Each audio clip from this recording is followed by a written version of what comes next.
आप सबका आम आदमी पार्टी के आज की इस प्रेस कॉन्फ्रेंस में स्वागत। डिजिटल प्रेस कॉन्फ्रेंस में आप सबका स्वागत। एक बेहद संवेदनशील और गंभीर विषय पर, दुखद विषय पर, पीड़ा देने वाले विषय पर आज आम आदमी पार्टी ये प्रेस कॉन्फ्रेंस कर रही है। 1947 के बाद आज पहली बार ऐसे दुर्भाग्यपूर्ण दृश्य देखने को मिल रहे हैं और भारत के कोने कोने में देखे जा रहे हैं, जहां लाखों की तादाद में गरीब प्रवासी मजदूरों का पलायन हो रहा है। इस प्रकार का माइग्रेशन, इस स्तर का पलायन आज से पहले शायद 1947 जब देश का विभाजन हुआ था उस समय देखा गया होगा। उस समय भी काफ़ी लोग अपनी धन संपत्ति, अपना रोज़गार, अपना घर, अपने करीब लोगों, अपने रिश्तेदारों से हाथ धो बैठे थे। और आज भी कुछ इसी प्रकार से दृश्य देश के कोने कोने में नज़र आ रहे हैं, जहां लाखों प्रवासी अपने घर की ओर प्रस्थान कर रहे हैं, अपने मूल राज्य की तरफ जाने का प्रयास कर रहे हैं। और मैं बड़े स्पष्ट शब्दों में कहना चाहूँगा कि जिस बर्बरता का सामना गरीब मजदूर कर रहे हैं, जो दुर्गति बेचारे प्रवासी मजदूरों की आज हो रही है, जो मानव अधिकारों का हनन उन गरीब मजदूरों का हो रहा है, उसके लिए यदि कोई जिम्मेदार है तो भारतीय जनता पार्टी पूर्णतः जिम्मेदार है। आज भारतीय जनता पार्टी ने कई बड़े बड़े अमीर लोगों को जो विदेशों में थे उनको भारत देश वापस लाने के लिए आलीशान जहाज भेजे। उनको आलीशान जहाज हिंदुस्तान से रवाना कर सही सलामत अपने देश वापस भारत लाया जा रहा है। कई बड़े बड़े उद्योगपतियों को अपने निजी एयरक्राफ्ट लाने का, प्राइवेट चार्टर्ड प्लेन करके उन्हें सही सलामत हिंदुस्तान लाने का प्रबंध भारतीय जनता पार्टी की सरकार ने किया। अच्छी बात है किया, लेकिन उन गरीब मजदूरों के लिए कोई प्रावधान नहीं किया। उन गरीब मजदूरों, प्रवासी मजदूरों के बारे में नहीं सोचा। ये जो गरीब मजदूर हैं, ये जो प्रवासी श्रमिक हैं, जो 2 वक्त की रोटी कमाने के लिए अपने मूल राज्य से, अपने गांव से शहरों में आते हैं, ये हमारे देश के असली बिल्डर्स हैं, निर्माता हैं। They are the builders of India. आज यही प्रवासी मजदूर हैं जो देश के कोने कोने में जाकर अपना खून पसीना एक कर इस भारत की नींव रखते हैं, हमारे देश को बनाते हैं, देश को खड़ा करते हैं। और आज उनकी जो दुर्गति भारतीय जनता पार्टी कर रही है वो वास्तव में बेहद दुर्भाग्यपूर्ण है। आज बड़े स्पष्ट शब्दों में 4 सवाल भारतीय जनता पार्टी से हम नहीं, आम आदमी पार्टी नहीं, वो प्रवासी मजदूर, वो श्रमिक आज भारतीय जनता पार्टी से 4 सवाल पूछना चाहते हैं। आज मजदूर बेचैन हैं, परेशान हैं, अपने घर लौटना चाहते हैं। उनकी आजीविका, उनकी आमदनी, उनकी अर्निंग कैपेसिटी पर एक प्रकार का पूर्ण विराम लग गया है और वो बेचैन है, अपने गांव जाना चाहते हैं, अपने परिवार वालों के पास जाना चाहते हैं।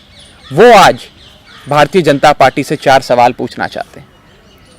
वो औरत जो पिछले 3 दिनों से लगातार चलती जा रही है, सामान ढोए चलती जा रही है अपने गांव की ओर, क्योंकि उनके लिए ना बस का इंतज़ाम है, ना ट्रेन का इंतज़ाम है।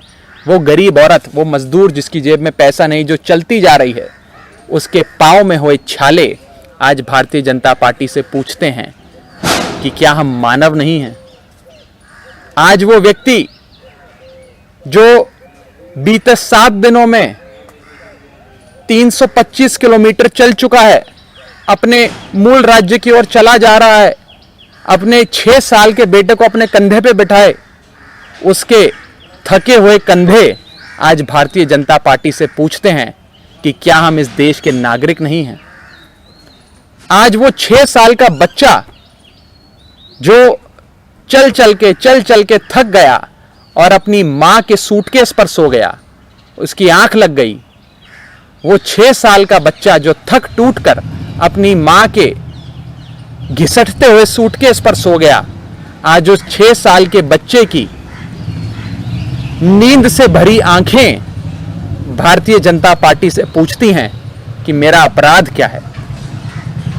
आज वो श्रमिक जो महानगरों में आया था अपने रोजगार के लिए, आज जब वो श्रमिक हजारों किलोमीटर का सफर तय करने के लिए चला जा रहा है, उसका इस धूप में चल चल कर गला सूख गया है। उस श्रमिक का सूखा हुआ गला आज भारतीय जनता पार्टी से पूछता है कि क्या इस देश में गरीब की जान के कोई मायने ही नहीं है।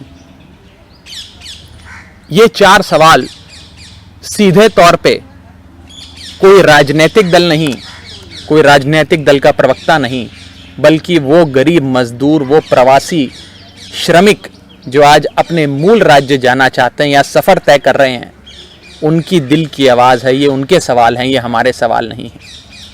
क्या इस देश में आज अमीर की जान की कीमत है, गरीब की जान की कोई कीमत नहीं है? क्या भारतीय जनता पार्टी केवल अमीरों के लिए काम करेगी? क्या भारतीय जनता पार्टी आलीशान जहाज केवल अमीरों को हिंदुस्तान सही सलामत लाने के लिए लगाएगी? क्या भारतीय जनता पार्टी बसें, बड़ी बड़ी गाड़ियां, बड़े बड़ी ट्रेन, यहां तक कि जहाज उन गरीब मजदूरों के लिए नहीं लगा सकती? क्या ये मजदूर हमारे देश का हिस्सा ही नहीं है आज? क्या इन मजदूरों का हमारे देश के निर्माण में कोई योगदान ही नहीं है? आज बीते कुछ दिनों में जो दृश्य हम सबने देखे हैं, पूरे देश ने देखे हैं, वो दृश्य भारतीय जनता पार्टी की गरीब विरोधी मानसिकता का दृश्य है, जो आज पूरी तरीके से देश के सामने है। मैं चाहूंगा कि भारतीय जनता पार्टी इन 4 सवालों का, उस औरत का जो लगातार चलती जा रही है, कई किलोमीटर चलने के बाद उसके पांव के छाले भारतीय जनता पार्टी से ये सवाल पूछते हैं। वो आदमी जो 6 दिनों से चला जा रहा है अपने बच्चे को कंधे पे बिठाए, उसके थके हुए कंधे भारतीय जनता पार्टी से ये सवाल पूछते हैं। वो बच्चा जो थक के, टूट के, चूर होकर अपनी मां के घिसटते हुए सूटकेस पे सो गया, वो बच्चा आज भारतीय जनता पार्टी से सवाल पूछता है। और वो श्रमिक जो कई दिनों से चले जा रहा है इस गर्मी में, उसका सूखा हुआ गला आज भारतीय जनता पार्टी से ये सवाल पूछता है। मैं उम्मीद करता हूं कि भारतीय जनता पार्टी कम से कम कुछ दिनों के लिए झूठ मूठ ही सही अपनी गरीब विरोधी मानसिकता को परे करके इन सवालों का जवाब देगी और बेचारे गरीब मजदूरों के लिए, श्रमिकों के लिए कुछ कदम उठाएगी। आप में से किसी का कोई सवाल हो तो आप पूछ सकते हैं। लॉकडाउन को लेकर दिल्ली गवर्नमेंट की क्या प्रिपरेशन है, या एक्सटेंड करेंगे नहीं करेंगे? देखिए, जहाँ तक लॉकडाउन एक्सटेंड करने की बात है, इसका फैसला केंद्र सरकार लेगी। माननीय प्रधानमंत्री जी ने तमाम माननीय मुख्यमंत्रियों जी के साथ एक वीडियो कॉन्फ्रेंस के माध्यम से विस्तार से चर्चा करी है। केंद्र सरकार फैसला लेगी। केंद्र सरकार ने हमसे सुझाव मांगे थे कि दिल्ली के परिप्रेक्ष्य में हम आने वाले दिनों को कैसे देखते हैं, हमारे हिसाब से क्या क्या चीज़ों में रियायतें देनी चाहिए और किन किन चीज़ों पे सख्ती होनी चाहिए। वो सारे सुझाव हमने केंद्र सरकार को भेजे हैं। हमें भी उम्मीद है कि बहुत जल्द केंद्र सरकार अपनी गाइडलाइंस जारी कर सूचना देगी कि लॉकडाउन 4.0 की दिशा और दशा क्या होगी। दिल्ली गाजीपुर बॉर्डर पे काफ़ी सारे माइग्रेंट लेबर्स फंसे हुए हैं, उनके बारे में आप क्या बोलना चाहेंगे? बिल्कुल, मैं यही कहना चाहूँगा कि इतने समय के आलस में भारतीय जनता पार्टी सुस्त होकर सोती रही और ये माइग्रेंट्स का इशू, ये प्रवासी श्रमिकों का इशू बढ़ता गया। आज कितने हजारों लोगों की जानें चली गई हैं।